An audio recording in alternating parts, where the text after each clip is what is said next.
pola hidup sehat berdasarkan Islam. Hidup sehat, baik jasmani maupun rohani, adalah modal utama bagi kita untuk memperoleh kebahagiaan di dunia dan akhirat. Kita bersyukur kepada Allah yang telah memberi kita pada umumnya kesehatan yang prima pada saat kita dilahirkan oleh ibu kita. Salah satu cara bersyukur adalah kita menjaga pemberian Allah itu agar kita tetap sehat sampai akhir hayat.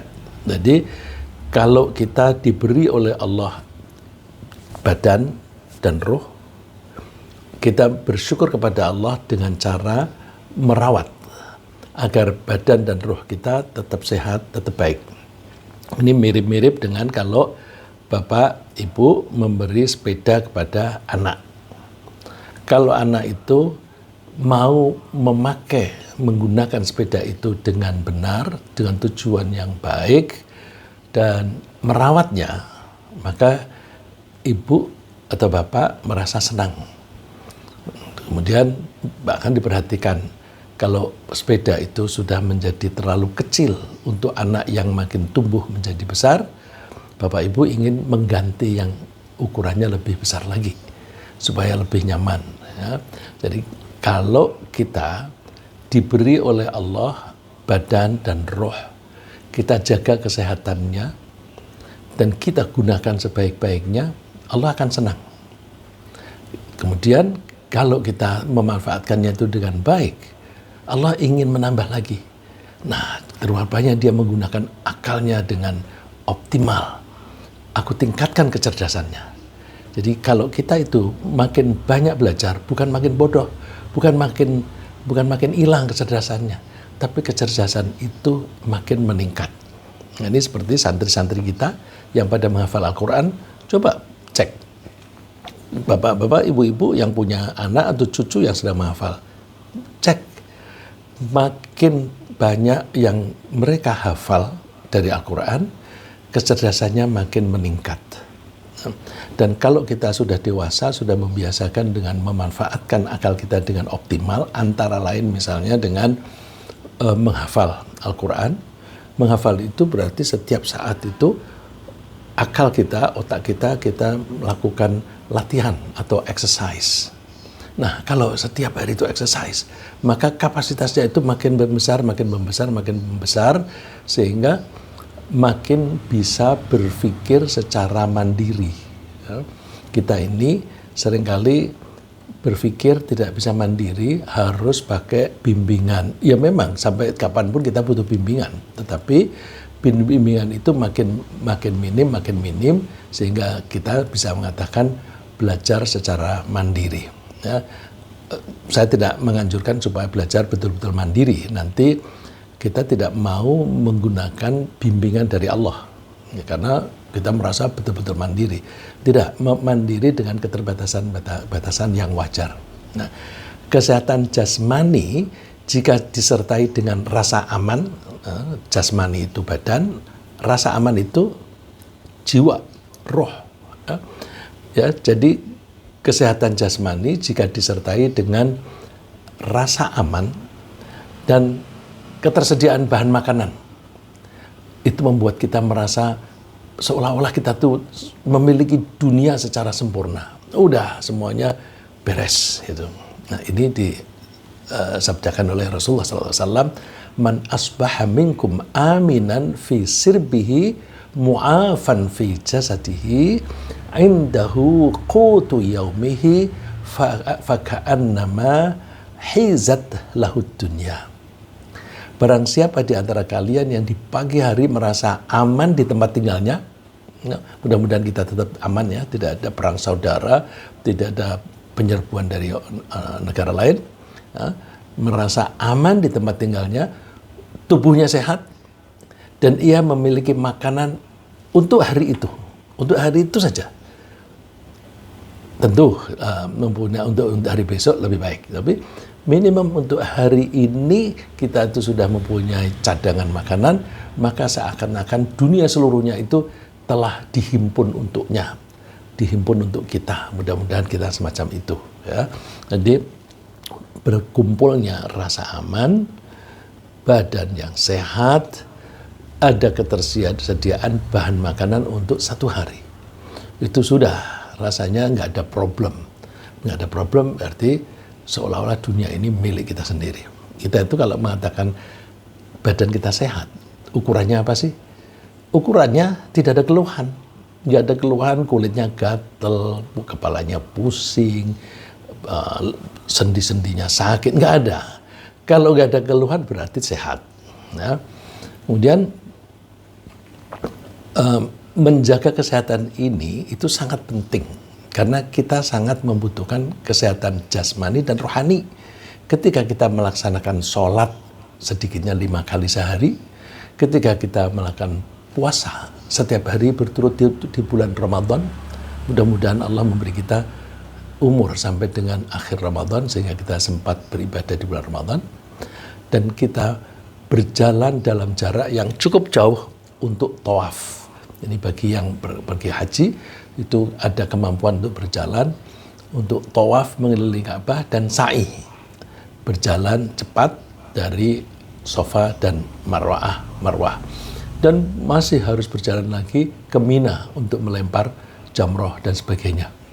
Jadi menjaga kesehatan itu penting sekali karena kegiatan-kegiatan ibadah kita itu banyak diantaranya harus dilaksanakan dengan tenaga, dan tenaga itu membutuhkan kesehatan badan kita. Maka kesehatan itu adalah modal yang besar sekali. Ya. Kita juga membutuhkan kesehatan ketika kita bekerja mencari uang untuk kebutuhan konsumsi kita dan keluarga, untuk melaksanakan perintah Allah supaya kita memberi nafkah kepada keluarga kita, dan mencari penghasilan untuk membiayai bermacam-macam kebutuhan hidup yang lain, termasuk membiayai tempat tinggal, transportasi, pendidikan, dan kegiatan ibadah. Jadi semuanya itu akan nyaman kita laksanakan ketika kita sehat. Juga dengan kesehatan, kita bisa hidup dengan nyaman tanpa keluhan. Kita bisa berpikir dengan lebih baik dan bisa terhindar dari penyakit kronis. Oleh karena itu, kita mesti secara proaktif menjaga kesehatan kita agar kita tidak jatuh sakit. Karena kehidupan dan kesehatan kita ini berasal dari Allah, maka cara yang paling utama untuk menjaga kesehatan gimana? Mohon kepada Allah. Nah, jangankan kesehatan kita, keberadaan kita ini hanya bisa kita berwujud seperti ini kalau Allah menciptakan. Perangkat-perangkat badan kita juga yang membuat Allah. Kesehatan kita yang membuat Allah. Maka kalau kita ingin sehat, nomor 1 minta penciptanya. Mohon kepada Allah agar kita diberi kesehatan, dan mudah-mudahan Allah menjaga kesehatan kita itu sampai akhir hayat. Sampai akhir hayat. Jadi sehat terus. Ketika misalnya pada waktu ajal tiba, tahu-tahu dalam 1-2 detik atau 1-2 menit meninggal. Ya, kan ada orang-orang yang misalnya qori, yang beberapa orang itu qori sedang membaca Al-Quran di suatu acara, terus tiba-tiba lunglai dan meninggal dunia. Ya, itu mungkin para dokter bisa memberi penjelasan. Ya. Dia mungkin ada satu bakat penyakit, ketika orang membaca Al-Quran dengan lagu itu, kan dia harus bersuara tinggi, kemudian dia menahan nafas agak lama, berarti menahan masukan oksigen ke dalam tubuh, ke dalam badannya dan kepada otaknya. Nah, kemudian kalau itu ada keterlambatan, bisa saja dia menjadi kolaps, pingsan, atau bahkan meninggal dunia. Nah, oleh karena itu jangan lupa, sehat datangnya dari Allah. Maka kalau kita ingin sehat, nomor 1 kita minta kepada Allah. Rasulullah mengajari kita, Allahumma inni as'alukal afiyata fid dunya wal akhirah. Wahai Allah, aku memohon kepadamu kesehatan di dunia dan di akhirat. Nah, di akhirat itu kita suka membaca Al-Quran, kan ada orang yang ketika di akhirat itu dibangkitkan dalam keadaan buta. Nah, kalau buta itu namanya tidak sehat karena tidak lengkap. Ada juga ketika di padang mahsyar itu terlalu panas sehingga keringatnya itu membanjiri sekitarnya. Nah, itu juga tidak sehat. Nah, kita mohon Allah memberi kita kesehatan dunia dan akhirat. Terus ditambah dengan yang lain-lain. Allahumma inni as'alukal afwa wal afiyata fi dini wa dunyana wa ahli wa mali. Wahai Allah, sungguh aku memohon kepadamu ampunan dan kesehatan di dalam agamaku dan duniaku dan keluargaku. Jadi kalau pertama tadi sehat untuk diri sendiri, sekarang sehat dalam beragama, sehat dalam hidup di dunia, dan keluarganya pun juga sehat, hartanya pun sehat. Harta sehat itu gimana? Ya harta yang halal-halal. Kalau ada harta yang haram, nah itu ada penyakit di situ. Karena ada gangguan-gangguan nanti yang akan datang kalau seseorang itu konsumsinya harta yang haram. Satu lagi, Allahumma astur aurati. Tuhan, tutuplah aurat saya. Aurat ini bisa secara fisik, bisa secara mental. Kalau secara fisik itu bagian dari badan kita yang tidak layak dilihat orang lain, itu aurat. Secara mental, keburukan kita, ya, keburukan kita. Cara bagaimana supaya keburukan kita nggak kelihatan? Orang banyak yang dilakukan oleh orang, dia jahat tapi kemudian berperilaku seolah-olah dia orang baik. Jadi pura-pura baik. Dia tuh pencuri, terus pergi ke masjid untuk mencuri, terus dia pura-pura menjadi orang baik, berwudu dan sholat. Itu kan dia sebenarnya pencuri, tapi pura-pura menjadi orang baik yang sholat. Nah, itu kalau seorang seperti itu kan menutupi kejahatan dirinya dengan cara berperilaku seolah-olah baik. Kalau kita ingin sehat agama, sehat rohani, nggak usah perlu berpura-pura. Ya udah, yang kelakuan yang jelek-jelek itu nggak usah dilakukan. Kalau nggak usah dilakukan kan nggak perlu nutup-nutupi. Kalau nggak pernah korupsi nggak perlu ada ditutup-tutupi. Orang menuduh, silahkan kamu tuduh. Proses ke KPK, coba periksa di lembaga keuangan punya negara, mulai dari yang bawah BPKP sampai dengan badan keuangan itu. Nah, itu ya kalau memang bersih nggak ada kekhawatiran gitu ya. Jadi kita mohon Allah nomor satu di sini sehat, sehat dunia dan akhirat. Maka itu penting. Tentu di samping kita berdoa, kita juga mesti melakukan berbagai usaha yang berkaitan dengan gaya hidup seperti pola makan, olahraga, istirahat, dan hubungan dengan Allah. Hubungan dengan Allah itu penting, karena hubungan dengan Allah ini nanti akan menjaga kesehatan mental kita, kesehatan rohani kita. Ya. Jadi saya ulang, nomor satu kita minta kepada Allah karena yang memberi kesehatan yang bisa membuat sehatannya Allah. Terus kita berperilaku yang sejalan dengan itu, yaitu ketika kita memilih gaya hidup, ketika makan, cara makan kita bagaimana, yang kita makan apa, kemudian olahraga kita mesti menggerakkan badan kita, jangan bermalas-malasan. Nah, kalau kita sudah bekerja, jangan lupa mesti badan kita dikasih haknya untuk istirahat. Terus jangan lupa selalu berhubungan dengan Allah. Nah, misalnya ketika kita makan, kita memilih makanan yang halal dan baik, disertai dengan rasa syukur kepada Allah yang telah memberi kita bahan makanan dan kemampuan fasilitas di badan kita untuk menikmati makanan tersebut. Jadi salah satu cara Islami ketika makan dibarengi dengan rasa syukur. Makan itu fisik, menjaga kesehatan fisik, sambil syukur, bareng dengan kita menjaga kesehatan mental, kesehatan rohani. Coba buktikan, kalau kita makan, sebelum mulai makan, kita bersyukur dulu. Kita seringkali terbalik. Umumnya kita itu makan begitu lapar, lep, begitu, kemudian begitu selesai, alhamdulillah kenyang. Jadi alhamdulillahnya itu di kenyangnya. Bandingkan, sebelum kita makan, kita bersyukur. Ya Allah, terima kasih Allah. Engkau memberi aku kesehatan. Dengan kesehatan ini, lidahku bisa merasakan yang asin, yang manis, yang pahit, yang asam. Dan dengan kesehatan ini, aku mempunyai selera makan. Jadi, kita tidak akan makan kalau nggak punya selera. Ya? Jadi, di diri kita dulu. Kemudian, ada makanan yang dihidangkan. Kita makan, orang Indonesia mesti harus ada nasinya, ada sayurnya, dan sebagainya.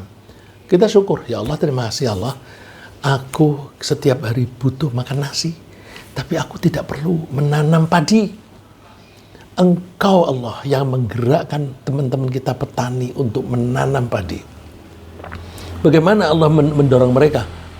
Ya, antara lain mereka itu tidak punya duit. Karena nggak punya duit, mereka berpikir bagaimana supaya dapat duit. Oh, kebetulan ada orang yang punya sawah. Aku bantu kamu nanam padimu. Nah, terus dapat upah. Nah, jadi orang-orang yang umumnya ya, orang-orang miskin ini menanam padi untuk kita. Kita bersyukur kepada Allah bahwa Allah mendatangkan padi ini dari sawah ke sini, dan Allah memberi kesanggupan orang-orang itu untuk menanam, dan kita berarti juga banyak hutang kepada orang-orang petani itu. Kita banyak hutang kepada orang-orang miskin. Karena siapa yang mau menanam kalau bukan orang miskin? Dari desa, dibawa ke kota, dibawa ke pasar, siapa yang membawa? Orang-orang miskin lagi. Kemudian kalau orang yang kaya di rumah, ada yang masak. Orang miskin lagi.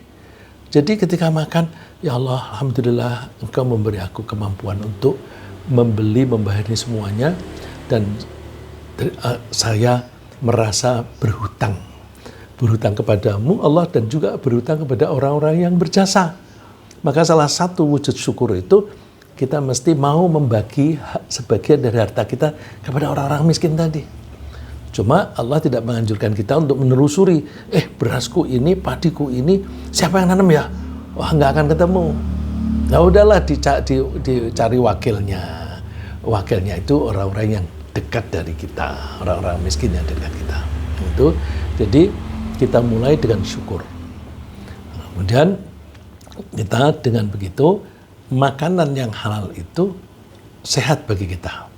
Anjuran Allah, ya ayyuhalladzina amanu kulu min thayyibati ma razaqnakum washkuru lillahi in kuntum iyyahu ta'budun. Wahai orang-orang yang beriman, makanlah yang baik-baik. Di beberapa ayat sebelum ini digabungkan yang halal dan baik. Halalan thayyibah. Di ayat ini karena yang dipanggil ini orang beriman. Ayat yang satu panggilannya ya ayyuhan nas, wahai manusia. Orang seluruhnya. Jadi yang dianjuri oleh Allah untuk makan yang halal bukan hanya orang muslim saja. Orang kafir pun diajari untuk makan yang halal dan baik. Karena itu untuk kesehatan mereka sendiri. Jadi kalau merasa bahwa aku bukan orang Islam, udah aku makan darah. Ini kalau orang-orang Jogja itu suka makan darah ya. Darah, ayam disembelih, kemudian darahnya ditampung, kemudian dimasak. Nah itu meskipun tidak beragama Islam, harus menjaga diri makannya yang halal dan haram, karena itu mempengaruhi kesehatannya. Ya. Dan washkurulillah, bersyukurlah kepada Allah kalau kamu memang betul-betul mengabdi kepada Allah. Jadi salah satu cara mengabdi kepada Allah adalah makan yang halal dan baik. Itu kita merawat badan kita, merawat rohani kita. Tapi ketika kita merawat diri kita itu berarti juga mengabdi kepada Allah kalau kita makannya kita niati mencari ridho Allah. Nah, kemudian ketika makan, meskipun makanan itu sangat lezat, kita mesti membatasi diri. Jadi kalau tadi itu ketika kita makan untuk menjaga kesehatan, substansinya, barangnya, itu kita pilih. Yang baik, halal. Kemudian bagaimana cara makannya? Cara makannya jangan rakus. Ya. Meskipun makanan itu sangat lezat, kita mesti membatasi diri agar tidak terlalu banyak porsi maupun proporsi. Ya, saya menyebutnya porsi dan proporsi. Porsi misalnya, kalau satu piring itu sudah kenyang, ya sudah satu piring aja. Ada orang yang makan setengah piring udah kenyang, ya udah setengah piring aja. Jangan lalu terus mentang-mentang sedang makan yang enak dan gratis lagi, misalnya di acara pengantin begitu, itu kan suka hidangannya bermacam-macam. Terus makan sampai kekenyangan. Nah, itu kita hindari. Karena apa? Kebanyakan porsi itu juga mengganggu kesehatan, proporsinya juga begitu. Kalau misalnya yang enak-enak itu kan biasanya yang banyak lemaknya. Mentang-mentang enak terus terlalu banyak. Nah, itu proporsi lemaknya menjadi terlalu banyak. Itu nanti kolesterolnya bisa naik. Ya. Kalau orang yang punya bakat sakit gula, itu kalau terlalu banyak karbohidratnya juga menjadi sakit. Jadi lihat kondisi masing-masing. Aku ini punya penyakit ini misalnya yang disebabkan kolesterol tinggi, batasi. Terus aku sakit asam urat. Kalau ada hidangan meskipun enak, wah ini banyak asam uratnya, tinggalkan. Jadi karena itu secara proporsi tidak boleh banyak-banyak. Ya, boleh nyicipi sedikit nggak apa-apa. Ya. Wa kulu washrobu wa la tusrifu. Silahkan makan minum, tapi kalian jangan berlebihan. Innahu la yuhibbul musrifin. Allah itu tidak suka kepada orang yang berlebihan, termasuk berlebihan dalam makan. Coba perhatikan. Tadi kan anjuran pertama untuk sehat itu mohon kepada Allah. Nah, mohon kepada Allah, Allah yang memberi kita sehat, Allah yang menciptakan kesehatan. Nah, ketika Allah menciptakan kesehatan itu dengan kondisi-kondisi tertentu. Kalau kita makannya membatasi diri, maka Allah akan memberi kesehatan. Tapi kalau kita berlebihan, apakah porsinya atau proporsinya, nanti Allah mengurangi kesehatan itu. Jadi kalau kita mohon kepada Allah, itu artinya bukan hanya minta diberi, tetapi juga kita berperilaku bersesuaian dengan cara Allah menciptakan kesehatan. Kemudian ukuran makan yang tidak berlebihan itu bagaimana? Yang tidak berlebihan itu bahwa jumlah makanan dan minuman yang dikonsumsi hanya sekedar cukup untuk menghilangkan lapar. Ini beda dengan kita umumnya. Kita umumnya kan makan biar apa? Biar kenyang. Itu makanya nggak berhenti kalau belum kenyang. Mestinya makan itu untuk apa? Untuk menghilangkan lapar. Untuk kenapa makan? Ini loh perutku lapar, lemes badanku. Makan itu untuk menghilangkan lapar. Nah, kalau menghilangkan lapar, kalau laparnya udah hilang, ya sudah, nggak usah diterusin. Tapi kita umumnya makan untuk mencari kenyang. Akibatnya apa? Kalau nggak kenyang, belum berhenti. Nah, kalau orang yang saking merasakan lezatnya makanan itu, biasanya makanan lezat itu gampang sekali ditelan. Nah, bandingkan ya, kalau makanan itu terlalu asin, kita menelannya susah. Kalau makanan itu pahit, kita menelannya susah. Tapi kalau makannya itu lezat, menelannya gampang. Nah, oleh karena itu ketika makanan itu lezat, kecenderungannya makannya cepat. Cepat, lep. Perut kita belum sempat mengolah sehingga perut kita sudah mengolah, tetapi kan lamban. Sehingga ketika diisi, perut belum bilang cukup karena pengolahannya telat. Lalu ketika sudah habis banyak, perutnya udah kegedean, kekenyangan. Nah, makanya makan yang baik jangan terlalu cepat, pelan-pelan saja. Sehingga suapan yang pertama itu langsung diolah di dalam perut, butuh beberapa menit atau beberapa, ya agak lama lah ya, kemudian baru ditambah lagi. Nah, supaya bisa merasakan kenikmatan, mengunyahnya yang lebih lama. Lezatnya makanan itu kan ketika di mulut. Ketika di mulut, kita merasakan lezatnya itu ketika kita kunyah. Saya coba rasakan. Yang saya makan apel. Saya kunyah 1 kali 2 kali, terus moisture-nya, cairannya disedot. Masya Allah, rasanya enak. Terus kunyah lagi, sedot lagi. Enak, segar. Ini di samping menambah kenikmatan ketika masih di mulut, juga membantu pencernaan supaya tidak terlalu berat kerjanya dan menunggu proses. Masuk, kemudian masuk lagi itu butuh waktu agak lama, sehingga perut kita bisa memberi sinyal kepada kita, cukup. Nah, kalau begitu, maka tidak perlu makan banyak-banyak gitu. Ya. Jadi setidaknya menurut Rasulullah itu, makan itu cukup memberi rongga yang seimbang. Seimbang itu gimana? Di dalam perut kita itu harus ada ruang untuk makanan, harus ada ruang untuk cairan, minuman, dan harus ada ruang untuk pernafasan. Makanya Rasulullah menganjurkannya bagi 3 deh. Ya. 1/3 untuk makanan, 1/3 untuk minuman, dan 1/3 untuk pernafasan. Ya. Ini sabda Rasulullah SAW. Ma mala'a adamiyun wi'aan syarran min batnin. Manusia ini yang tidak ada yang lebih jelek ketika mengisi wadah. Ketika mengisi botol, begitu sudah penuh, berhenti. Tapi yang paling buruk itu ketika manusia mengisi perutnya. Meskipun sudah penuh, ditambah lagi. Padahal kalau botol, tidak ditambah lagi. Ya, karena usus kita ini kan elastis. Karena elastis, ditambah lagi masih bisa masuk. Kalau botol kan biasanya tidak elastis. Kecuali kalau botolnya itu balon, nah itu baru elastis. Ya. Kalau itu botol biasanya tidak elastis. Penuh, sudah berhenti. Kita ketika ngisi perut kita, sudah penuh, tambah lagi. Nah, sehingga makan itu bihasabi ibni Adam ukulatin yuqimna sulbah. Makan itu sebaiknya sekedar dia bisa menjaga tubuhnya tegak, menjaga badannya tegak. Kalau tidak bisa begitu, itu kan ukurannya agak susah ya.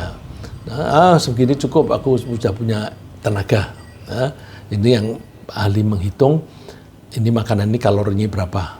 Ini kandungan, misalnya pisang itu satu buah itu kalorinya berapa, kandungan vitaminnya berapa dan sebagainya. Yang ahli menghitung itu udah dihitung, cukup, meskipun tidak merasa kenyang, tapi cukup. Nah, kalau misalnya mau membanding dengan ukuran, fathuluthun li ta'amih wa thuluthun li syarabihi wa thuluthun li nafsihi. Sediakanlah 1/3 dari perut itu untuk makanan, 1/3 untuk minuman, dan 1/3 untuk pernafasan. Nah, karena badan kita ini juga membutuhkan istirahat, kita usahakan istirahat yang baik.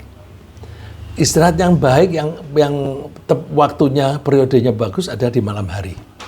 Karena apa? Kita ketika tidur, badan kita itu suhunya turun. Dan kita lebih nyaman kalau suhu di lingkungan kita turun. Nah, sekarang bisa direkayasa dengan cara menyediakan AC, air conditioner, supaya kita membutuhkan suhu berapa. Diset saja, aku maunya suhunya 26. Terus diset AC-nya suhu 26. Nah, secara alami, suhu itu akan turun kalau malam hari. Maka tidur di malam hari itu nyaman, cepat tidur, dan kelelahan cepat hilang. Jadi Allah sudah menyediakan pertukaran waktu di mana suhu naik, suhu turun, ya, siang dan malam. Nah, waktu yang paling bagus adalah ketika suhu rendah, yaitu malam hari. Nah, coba firman Allah, Allahul ladzi ja'ala lakumul laila litaskunu fihi wan nahara mubsira. Allah telah menciptakan malam hari untuk kamu. Untuk apa? Litaskunu fihi, supaya kamu tenang di waktu itu.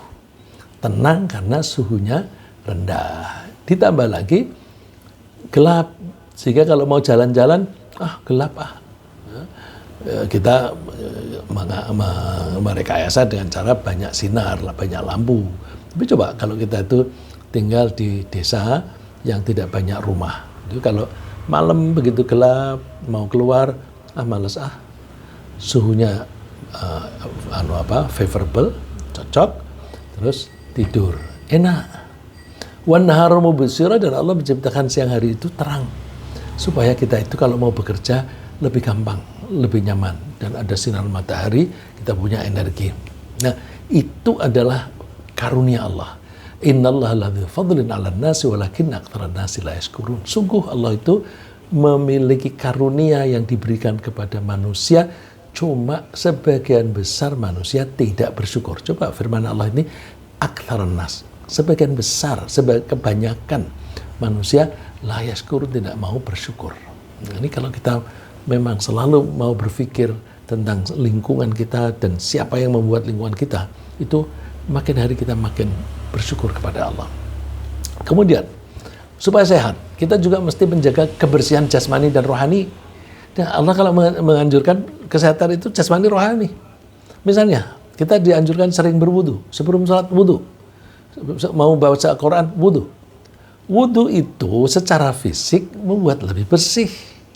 Tapi ketika wudu, tidak hanya sekedar membasahi, tapi ada niat.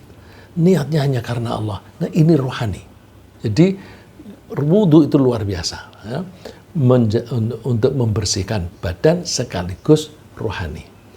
Ini ayatnya panjang. Ya ayyuhalladzina amanu idza qumtum ilas sholati faghsilu wujuhakum wa aydiyakum ilal marafiqi wamsahu bi ru'usikum wa arjulakum ilal ka'bain. Wa in kuntum junuban fattahharu wa in kuntum marda aw ala safarin aw jaa ahadun minal ghaiti aw lamastumun nisaa falam tajidu ma'an fatayammamu sa'idan tayyiban famsahu bi wujuhikum wa aydiyakum minhu. Famsahu bi wujuhikum wa aydikum minhu. Ma yuridullahu liyaj'ala 'alaikum min haraj walakin yuridu litahhirakum wa yutimma ni'matahu 'alaikum la'allakum tashkurun. Ringkasnya bahwa Allah itu menganjurkan kita wudu sebelum sholat, ya, wudu dan mandi. Ya. Mandi itu kalau junub, kalau tidak junub ya wudu saja. Caranya basuh muka, tangan, usap kepala, dan basuh kaki. Nah, itu supaya apa? Supaya bersih. Nah, kalau nggak ada air bagaimana? Pakai debu yang bersih. Kemudian ayat ini ditutup dengan ma yuridullahu liyaj'ala 'alaikum min haraj. Allah itu menyuruh kamu wudu atau tayamum itu bukan untuk membuat hidupmu itu berat, enggak. Tapi Allah mengendaki supaya kamu itu bersih. Supaya kamu bersih, dan Allah akan memberi kenikmatan kepadamu secara sempurna agar kalian bersyukur. Jadi ini pembersihan fisik dan rohani, ya, liyutahhirakum, untuk membersihkan kalian. Nah, kebersihan ini dua-duanya sekaligus, dan itu berarti kesehatan jasmani dan juga sekaligus kesehatan rohani. Kemudian coba kebersihan lagi, kebersihan untuk kesehatan. Ketika suami istri itu mengadakan hubungan, harus diperiksa, harus disadari, harus diketahui istrinya sedang menstruasi atau enggak. Kalau menstruasi jangan, karena menstruasi itu darah yang, mohon maaf, membusuk di dalam rahim karena adanya indung telur, menunggu datangnya sperma, gak datang-datang, kemudian dia membusuk-busuk, kemudian lepas. Nah, ketika lepas itu lalu keluar darah. Nah, karena darah itu bukan darah segar dan juga di situ bukan tempatnya darah mestinya. Karena itu jangan dicampuri dengan yang baik. Misalnya ingin punya anak, tidak pada tempatnya, tidak pada waktunya yang seperti itu. Makanya tunggu ya. Wa yas'alunaka 'anil mahyid. Ada orang bertanya tentang haid. Coba Allah menjawabnya bukan lalu, haid itu darah yang begini-begini, enggak. Karena apa? Untuk masyarakat, untuk termasuk kita ya, untuk termasuk kita, yang penting itu apa? Arti untuk kebaikan kita itu apa? Kalau haid itu, jadi tidak dijawab secara materi. Haid itu adalah darah yang begini-begini, enggak, tapi qul huwa adza. Katakan bahwa haid itu penyakit, darahnya darah penyakit. Karena itu tadi yang saya bilang, darah yang membusuk kan. Fa'tazilun nisaa fil mahid. Jauhilah istri ketika dia sedang haid. Bahkan wala taqrabuhunna hatta yatuhurn. Jangan dekat-dekat. Nah, karena kalau dekat-dekat itu nanti akan ada rangsangan, terus kemudian tidak bisa menahan. Oleh karena itu, udah jangan dekat-dekat deh. Jangan dekat-dekat itu bukan berarti terus pergi dari rumah, enggak. Artinya jangan melakukan kegiatan yang bisa sulit kita menahan nafsu. Ya. Tunggu hatta yathurn, sampai dia itu bersih. Bersih artinya sudah berhenti keluarnya darah haid. Fa idza tatahharna fa'tuhunna min haitsu amarakumullah. Kalau sudah bersih, silahkan kalian berhubungan dengan istri sesuai dengan apa yang Allah perintahkan. Sesuai dengan yang Allah perintahkan itu artinya dengan cara yang halal, jangan dengan cara-cara yang haram. Ya. Ini saya nggak usah menguraikan, saya kira Bapak Ibu teman-teman sudah tahu sendiri. Innallaha yuhibbut tawwabina wa yuhibbul mutatahhirin. Lagi pakai kebersihan di sini. Allah suka kepada orang yang suka bertaubat dan yang suka menjaga kebersihan. Nah, tobat itu membersihkan jiwa, terus wudu atau menghindari berhubungan di waktu menstruasi, itu juga artinya menjaga kesehatan, ya, menjaga kebersihan sekaligus. Kemudian agar peredaran darah, kelenturan otot, ini maksud saya itu kalau kita hidup ini kan darah ini harus mengalir terus 24 jam jalan terus, itu muter ke dalam tubuh kita.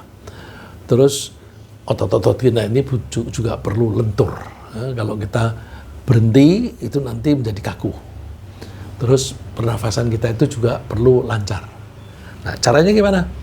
Harus kita tuh menggunakan badan kita untuk banyak kegiatan. Jangan nongkrong terus, jangan tiduran terus, lakukan aktivitas. Nah, aktivitas sehari-hari itu memang itu namanya aktivitas, tapi sekaligus raga kita, badan kita itu diolah. Ya, kalau orang mendefinisikan olahraga, kalau berjalan biasa untuk ke dapur, ke kamar mandi dan sebagainya, itu bukan olahraga, itu aktivitas. Iyalah, tetapi intinya kita disuruh bergerak. Nah, disuruh bergerak supaya badan kita tetap sehat. Tapi apakah Rasulullah juga menganjurkan kita berolahraga?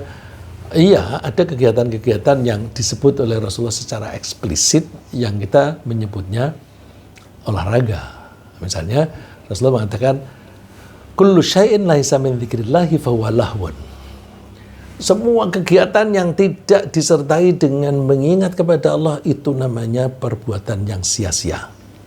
Wasahwun, dan itu menghambur-hamburkan atau membuat lalai. Sia-sia dan membuat lalai. Jadi artinya Rasulullah menganjurkan apapun yang kita lakukan di situ harus ada kaitannya dengan Allah, dalam rangka mencari ridha Allah. Pipis itu zikir Allah enggak? Iya. Kalau kita pipis, ya Allah, ini di perutku ada, di kantung kemihku ada kotoran. berupa cairan yang sudah kotor. Ini kalau tidak saya buang nanti bisa menjadi penyakit, bisa menjadi batu dan sebagainya. Bisa membatu itu kerak-keraknya. Saya keluarkan supaya saya tetap sehat. Dengan kesehatan itu aku bisa melaksanakan ibadahku. Bisa sholat dengan baik, bisa puasa dengan baik dan sebagainya. Jadi dengan begitu pipisnya itu bagian dari sholat, bagian dari puasa dan sebagainya.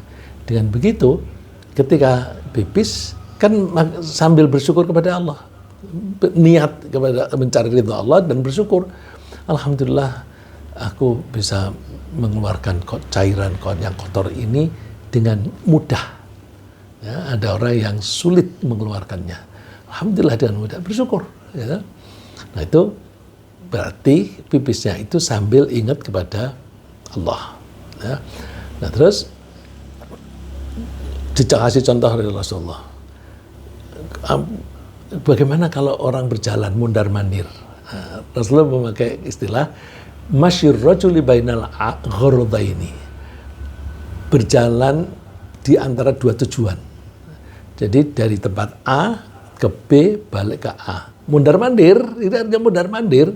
Nah, mundar-mandir itu konteks zaman dulu, itu kalau orang latihan memanah, itu kan ambil jarak, panah dilemparkan, terus setelah itu ambil anak panahnya, balik lagi ke tempat menembakkan itu. Terus panah lagi, ambil ke sana, balik lagi ke sini. Itu mondar-mandir. Nah, tapi istilahnya Rasulullah tidak bilang memanah. Istilahnya Rasulullah berjalan antara dua tujuan. Ya bisa saja misalnya pagi-pagi atau siang-siang waktu, wah ini aku butuh menggerakkan badan saya. Dari depan rumah sampai ke belakang. Atau dari samping ke samping. Mondar-mandir. Itu baik. Ya.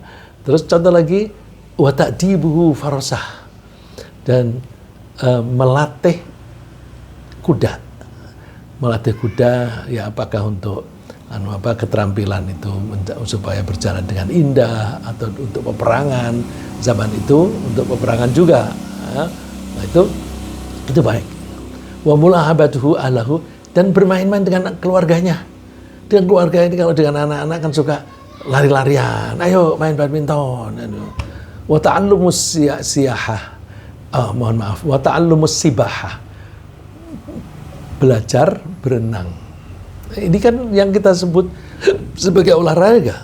Ya, berjalan mondar-mandir, melatih kuda, main dengan keluarga, terus berenang. Main dengan keluarga ini kalau kita dengan cucu, ya, kita senang, cucu kita senang. Ya, bisa juga sama istri juga bisa. Rasulullah ada hadisnya, tapi saya tidak cantumkan di sini. Ibu Aisyah cerita suatu saat Ibu Aisyah mengajak Rasulullah lomba lari. Kadang menang Rasulullah, kadang menang Ibu Aisyah.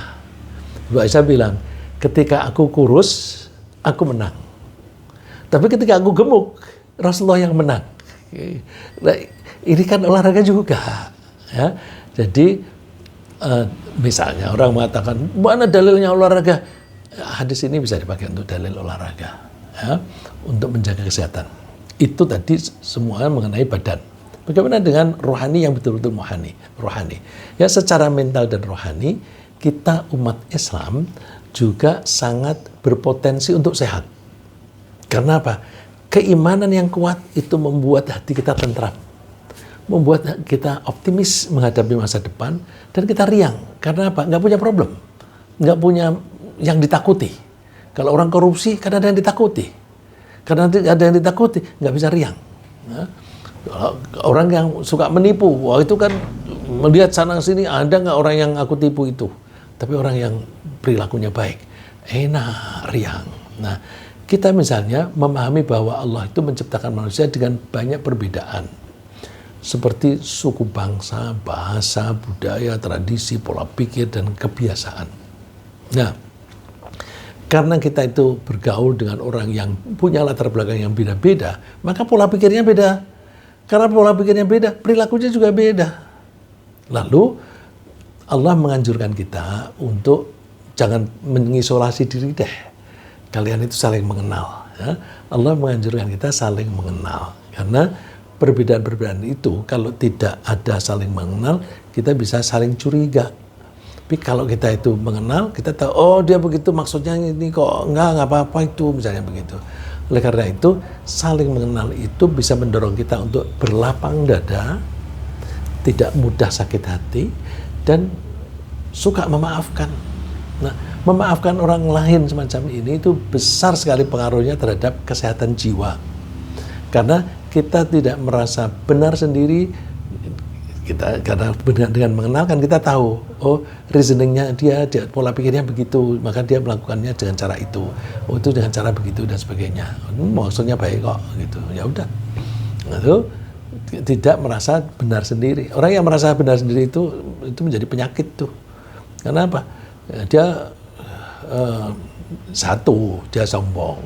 Kedua, dia menjadi benci kepada orang yang dianggap itu tidak sesuai dengan dia. Jadi saling mengenal itu bisa menghilangkan kebencian, menghilangkan permusuhan, dan bisa membangkitkan persahabatan dan saling memaafkan. Allah Ta'ala menganjurkan kita itu saling tenggang rasa dan memaafkan. Ya ayyuhalladzina amanu, dimulai dengan orang yang beriman. Ini kan berarti perilakunya orang iman. Ya ayyuhalladzina amanu inna min azwajikum wa auladikum aduwwan lakum fahdharuhum wa in ta'fu wa tasfahu wa taghfiru fa innallaha ghafurur rahim. Hai orang yang beriman, di antara pasanganmu, suami atau istri, dan di antara anak-anakmu itu ada yang berpotensi menjadi musuh bagi kamu.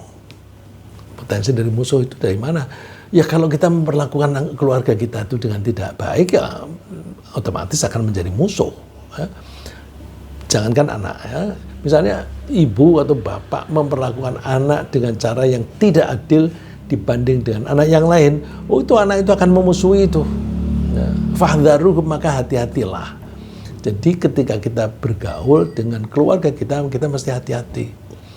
Mesti berperilaku dengan baik, mesti adil dan sebagainya. Terus, ya sana sini itu mesti ada kekurangan.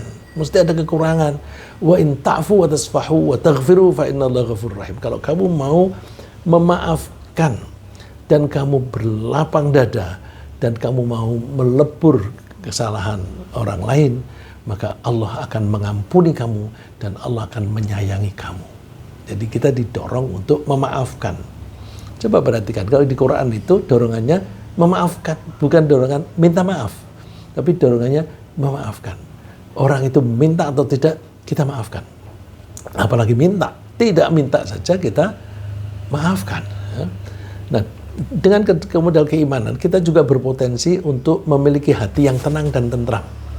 Ya, Allah berfirman, orang yang innalladzina qalu rabbunallahu tsumma istaqamu fala khaufun 'alaihim wa lahum yahzanun. Orang yang beriman dan perilakunya itu konsisten dengan itu, maka dia tidak perlu khawatir masa depan. Dia tidak perlu takut dan tidak perlu sedih, tidak perlu menyesali hal-hal yang sudah kelewat. Ya. Jadi kalau kita itu merasa tentram, terutama ketika mengingat Allah, ya, kita kalau mengingat Allah itu kecenderungannya kita tentram. Karena apa? Begitu kita mengingat Allah, kita ingat bahwa Allah itu yang menciptakan kita, yang menguasai kita, yang memberi kita kesehatan, yang memberi kita rezeki, yang melindungi kita. Jadi kita ingat Allah, ketika ada problem, nanti kan Allah memberi aku petunjuk bagaimana cara mengatasinya.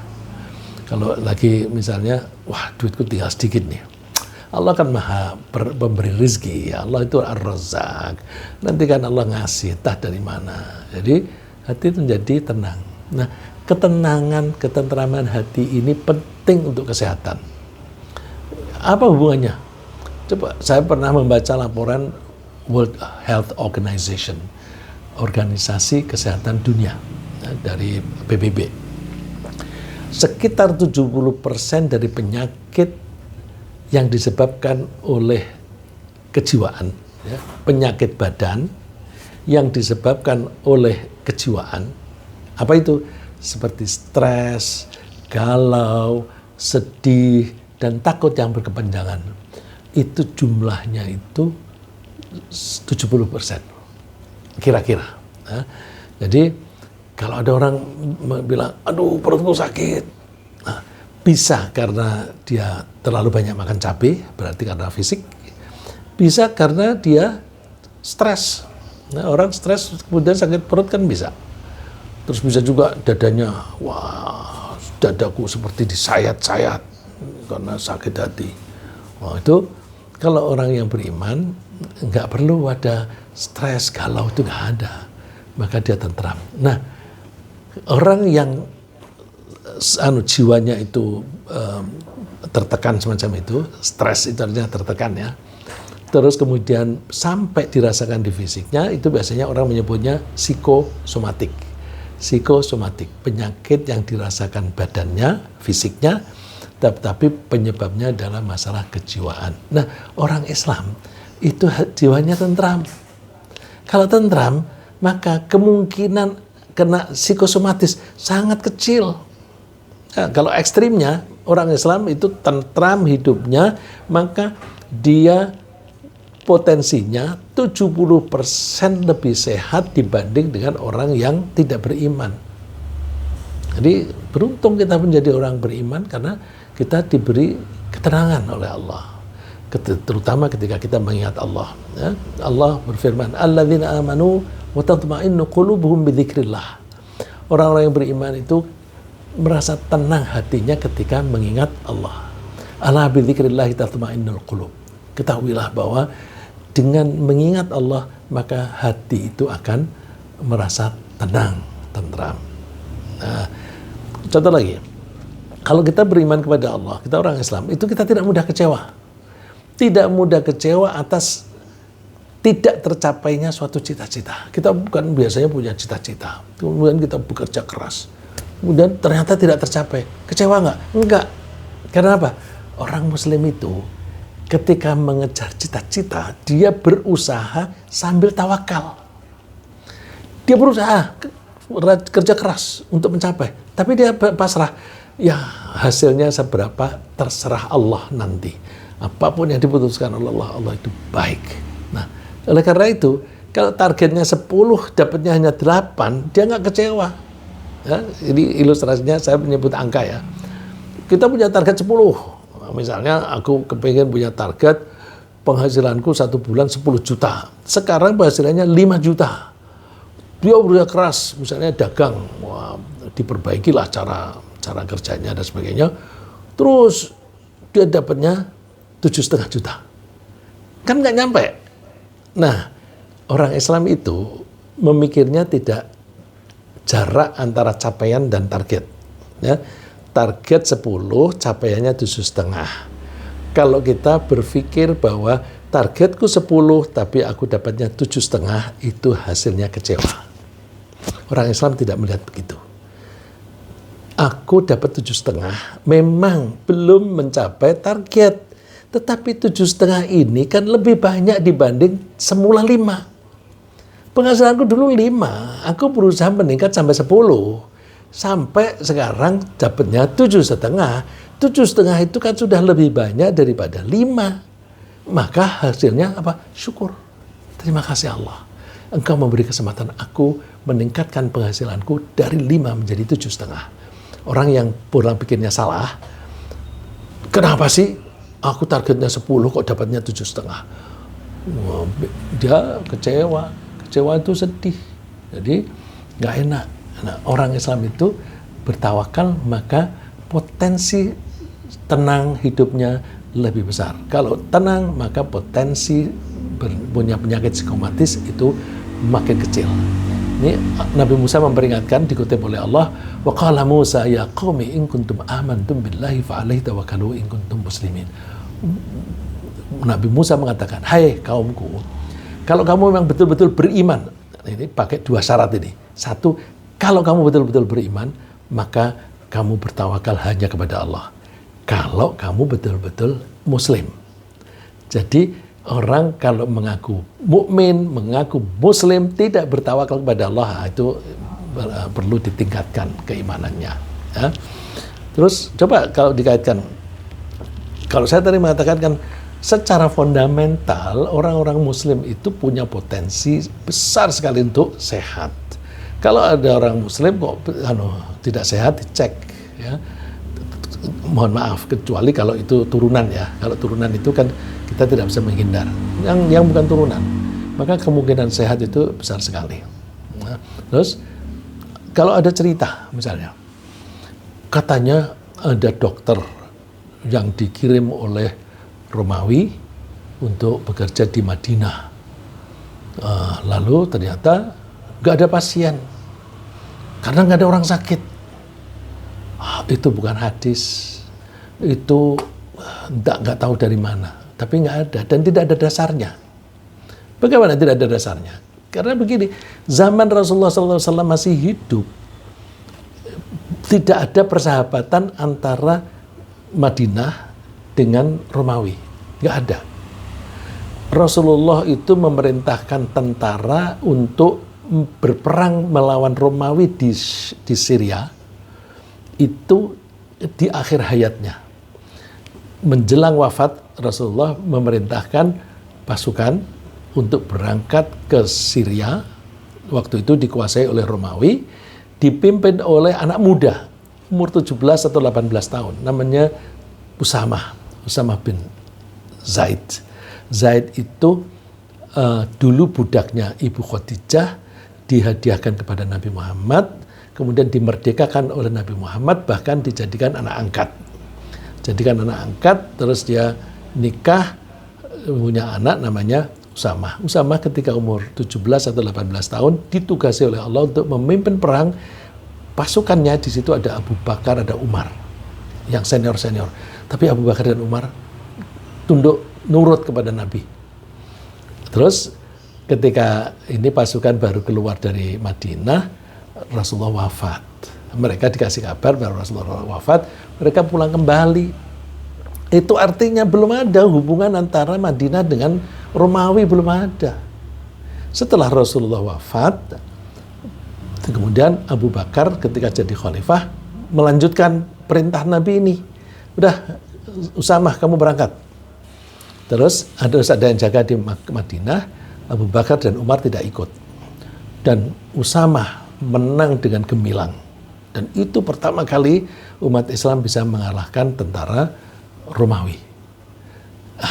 Kok ada cerita bahwa Romawi mengirimkan dokter ke Madinah? Enggak, itu enggak ada dasarnya. Dari mana itu? Terus ketika makin maju lagi ke sana, itu zamannya Umar. Itu posisinya juga perang, belum sampai bersahabat. Oleh karena itu kita tidak pakai cerita itu. Kira-kira kalau dia katakan hadisnya itu lemah sekali, jadi nggak usah kita pakai. Ya, itu cerita yang tidak ada dasarnya. Cuma ini seringkali orang mengganggu Islam dengan cara hadis-hadis palsu, hadis-hadis lemah itu dibikin video, terus di-upload di media sosial seperti hikmahnya nisfu Sa'ban dan sebagainya. Itu dibesar-besarkan, ya. Dibesar-besarkan. Ibadah di nisfu Sa'ban bagus, ya, tapi nggak usah dibesar-besarkan. Nah, itu dibesar-besarkan sehingga orang bingung. Bingungnya, ini kalau aku tidak melakukan ini, terus aku dosa nggak? Aku salah nggak? Gitu. Nah, itu orang ingin merusak Islam dengan cara-cara seolah-olah itu Islami. Ya. Kita tidak pakai cerita itu, tapi kita pakai apa yang kita bahas ini baru sebagian. Pokoknya kalau kita jalani ajaran Islam, insya Allah kita sehat. Ya. Ringkasnya apa yang kita bahas pagi ini adalah bahwa orang Islam itu berpotensi besar untuk hidup sehat secara jasmani dan rohani. Agar hidup sehat, kita memohon kepada Allah, satu-satunya yang menciptakan kita dan bisa membuat sehat. Untuk kesehatan jasmani, kita makan yang halal dan baik saja, dengan porsi yang tidak berlebihan, menjaga kebersihan darah, mengaktifkan badan, dan memberi badan kita istirahat ketika lelah. Untuk kesehatan rohani, kita berlapang dada, suka memaafkan, selalu mengingat Allah dan berserah diri kepadanya. Mudah-mudahan Allah menjaga kesehatan jasmani dan rohani kita agar kita bisa melaksanakan perintah-perintahnya sambil menghindari larangan-larangannya. Amin.